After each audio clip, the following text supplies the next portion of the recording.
সুন্দর চেহারা আর দেহ দিয়ে স্বামীকে খুশি করা যায় না।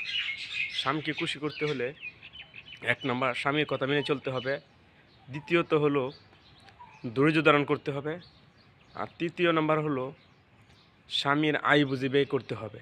আর সবচেয়ে ইম্পর্টেন্ট বিষয় যেটা হলো স্বামীকে সম্মান করতে হবে এবং স্বামীকে অনেক সম্মান করতে হবে। আর দুইজনের মধ্যে বিশ্বাস স্থাপন করতে হবে। একজন আরেকজনকে যদি সন্দেহ করি বা বিশ্বাস না করি, তাহলে যত বড় আর যত ভালো ফ্যামিলি হোক এর মধ্যে ফাটল সৃষ্টি হবে। সন্দেহ সৃষ্টি হলেই, বিশ্বাস না থাকলেই ফেতনা সৃষ্টি হবে, সংসার ভেঙে যাওয়ার সম্ভাবনা থাকে।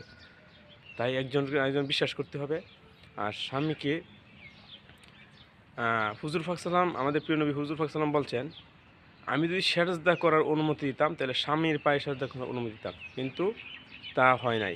এই কারণে আমরা সবাই ইনশাআল্লাহ স্বামীকে মূল্যায়ন করব, অনেক গুরুত্ব দিব এবং প্রতিটি হাদিসকে আমরা হুজুর মতন মেনে চলার চেষ্টা করব। আর আজকে বিশ্বাস না থাকা, স্বামী স্ত্রীর মধ্যে বিশ্বাস না থাকার কারণে আর মিল মহব্বত না থাকার কারণে আজকে কী হইতেছে, অধিকাংশ ফ্যামিলিতে ডিভোর্স হইতেছে, তালাক তালাক দেওয়া হইতেছে। আজকে এই বিশ্বাস না থাকার কারণে আর মিল মহব্বত না থাকার কারণে আমরা সবাই একে অপরকে বিশ্বাস করব আর অন্য কেউর কথা কানে নিব না, অন্য কেউর কথা যুক্তি পরামর্শ কানে নিব না।